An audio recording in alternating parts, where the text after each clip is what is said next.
Então, o nosso grupo ficou responsável por explicar o que é o mieloma múltiplo, qual é a sua causa, seu diagnóstico, seu tratamento.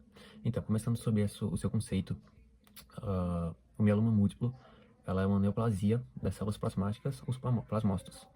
E ela corresponde à segunda maior neoplasia hematológica, ficando atrás somente do linfoma não-Hodgkin. Então, por ele ser uma neoplasia das células plasmáticas, o mieloma múltiplo, ele é caracterizado pela proliferação anormal, descontrolada, dos plasmócitos. E essa proliferação anormal faz com que haja uma sintetização de uma proteína específica, que é a proteína M. Ela é um anticorpo, a imunoglobulina, porém ela é uma imunoglobulina não funcional. Então ela causa danos a órgãos-alvo. E no mieloma múltiplo é utilizado um critério para se referir a esses danos causados pela essa produção descontrolada dessa proteína, proteína M, que é o critério CRAB. Então, esse critério se refere à letra C, a hipercalcemia, a letra R, a insuficiência renal, a de anemia e B, de lesões ósseas.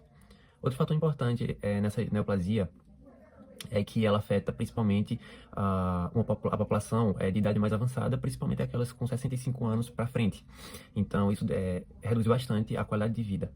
E outro fator bastante importante é que sua etiologia ainda não é totalmente esclarecida. Então, estudos recentes mostram que o que pode causar, aumentar a incidência dessa neoplasia seria a exposição a materiais químicos como benzeno, inseticidas, herbicidas, e também exposição à radiação, sendo que a exposição à radiação foi visto que provavelmente tem uma incidência menor que a exposição a materiais químicos. Dando seguimento sobre a apresentação do mieloma múltiplo, foi visto no slide passado brevemente sobre a epidemiologia, mas dando continuidade, nós vimos que ela atinge uma população média de 65 anos de idade para frente e tem uma prevalência maior no sexo masculino do que no sexo feminino. Outro dado importante é que sua incidência é maior em países desenvolvidos, como a Austrália, a Europa Ocidental, Estados Unidos, e também tem uma grande incidência na população afro-americana. Segundo o Observatório Global do Câncer, o Globocan, no ano 2018 foram pressupostos 160 mil casos de mieloma múltiplo, o que representa 0,9% do diagnóstico de câncer. Então, 70 mil casos foram registrados no sexo feminino, enquanto 90 mil casos foram registrados no sexo masculino, o que confirma novamente essa prevalência no sexo masculino. Seguindo essa mesma base de dados, no mesmo ano, falando agora sobre mortalidade, foram vistos 106 mil casos de mortalidade no ano de 2018, que representa 1,1% desses dados sobre câncer. Então, 47 mil casos de morte foram registrados no sexo feminino, enquanto 59 mil casos foram registrados no sexo masculino. A questão de estadiamento, ela vai depender muito do estado no dia do diagnóstico. Então, essa população que possui um mieloma múltiplo sistêmico, ela possui uma sobrevida menor do que a população que possui o mieloma múltiplo localizado. Eu vou falar um pouco sobre a fisiopatologia do mieloma múltiplo, né? Como já dito anteriormente, o mieloma múltiplo ele é uma neoplasia maligna que ele ocorre devido a uma proliferação exagerada dos plasmócitos, né, que também são chamadas de células tipo B. Essas células, essa desordem, né, que ocorre ali, essa proliferação exagerada que ela ocorre, ela pode ocorrer devido a uma alteração cromossômica também, né, justamente devido a alguns estudos viram que o cromossomo 14 está muito ligado a essa alteração. Então, pessoas que tendem a ter alteração nesse cromossomo podem ter uma maior tendência ao desenvolvimento dessa patologia. E os plasmócitos, eles acabam produzindo uma proteína, né, chamada de proteína M, que seria a imunoglobina monoclonais, né, que é também chamadas de proteína M. E essas proteínas M, elas interferem justamente no funcionamento do nosso sistema de defesa, né? Então, o sistema imunológico do corpo, ele acaba baixando e ela também afeta diversas partes do nosso corpo, né? É uma doença que ela é muito conhecida por ser uma doença sistêmica, né? Que ela não só se limita à medula óssea, mas ela afeta de maneira sistêmica. Como a gente viu aqui nos slides, eu coloquei alguns tópicos, né, que a gente vai abordar. E um dos tópicos que a gente vai abordar é justamente devido à proteína M, né? Uma das formas de diagnosticar, que isso também vai ser mais para o futuro. Mas a proteína M, ela é um dos biomarcadores, né, que a gente pode ser encontrado principalmente na detecção do exame de urina, né? Então, se essa proteína tiver em excesso, você fizer um exame de urina, você pode ser um dos biomarcadores. De maneira geral, por ela afetar a medula óssea, né, e como a gente sabe, a medula óssea está muito interligada à produção de hemácias, então essas pessoas, por ter essa alteração na medula, essas pessoas podem vir a ter um desenvolvimento de uma anemia, né? Como também uma leucopenia, né?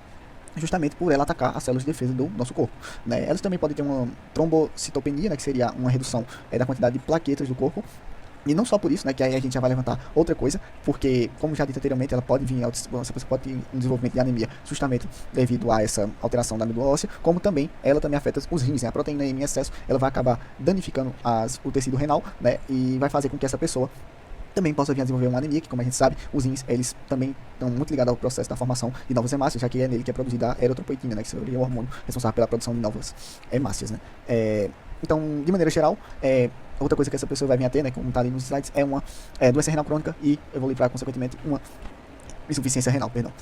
Outra coisa também que essa pessoa vai ser muito suscetível são as lesões ósseas, né, já que essa pessoa vai ter uma redução do processo dos osteoblastos, né, que seria a produção de formadores ósseos, né, de novas células ósseas ali, levando consequentemente a uma fragilidade óssea, né. Então, nos fases iniciais da doença, inclusive, é muito comum essa pessoa vir a apresentar osteopenia, né, então é algo muito comum. Outra coisa também que vai acontecer é uma hipercalcemia, justamente devido a essa liberação de cálcio ósseo para o sangue, né.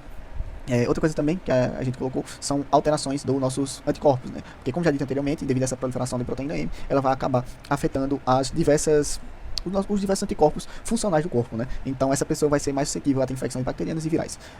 E pra gente finalizar assim, né? Porque senão é muita coisa, a gente vai ter um sistemazinho, já dito inclusive anteriormente por Vinícius, que é o sistema CRAP, que seria um dos principais acometimentos da doença, né, que isso é comum na doença, que seria a hipercalcemia, insuficiência renal, anemia e as lesões ósseas, né. Então, de maneira geral, né, porque é muita coisa, é isso.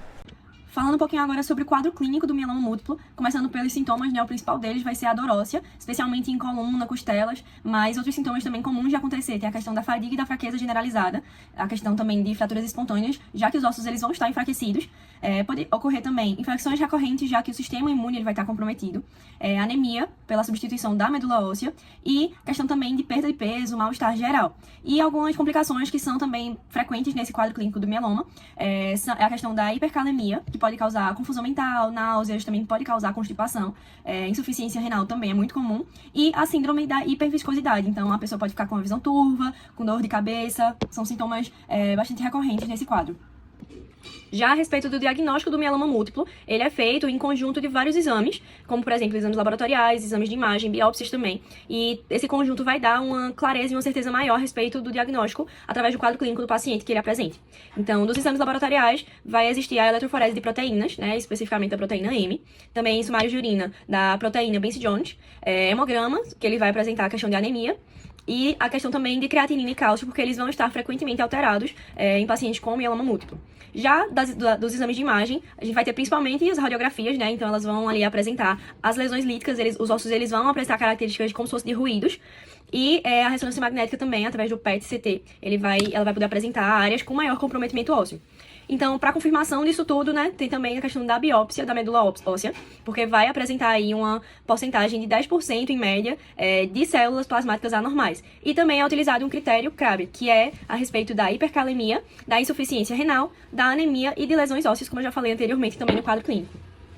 O tratamento médico depende de vários fatores, como idade, o estado geral do paciente da doença e de mais sintomas que estejam presentes. Mas o primeiro tratamento para essa doença geralmente é a terapia de indução, e consiste em uma combinação de quimioterapia com outros medicamentos direcionados que visa reduzir o número de células plasmáticas na medula óssea e as proteínas que essas células produzem, sendo já uma preparação para o transplante de células-tronco caso o paciente seja elegível, renovando essas células que foram destruídas durante o tratamento e repondo com novas células saudáveis.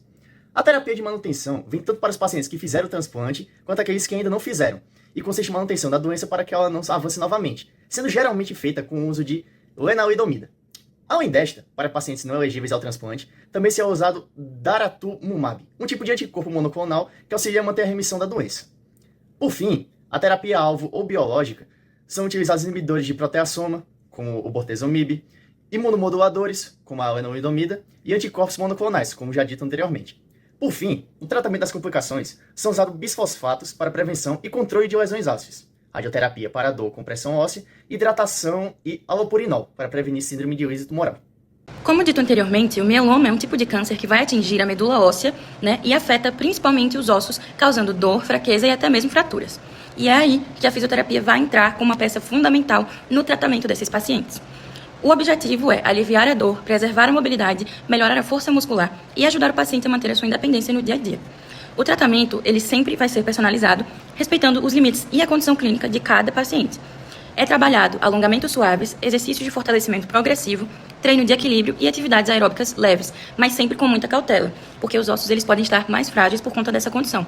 Também é muito importante orientar o paciente e a sua família sobre posturas seguras, prevenção de quedas e conservação de energia. A fisioterapia não vai substituir o tratamento médico, mas atua como um complemento, assim melhorando em muito a qualidade de vida do paciente com mieloma múltiplo.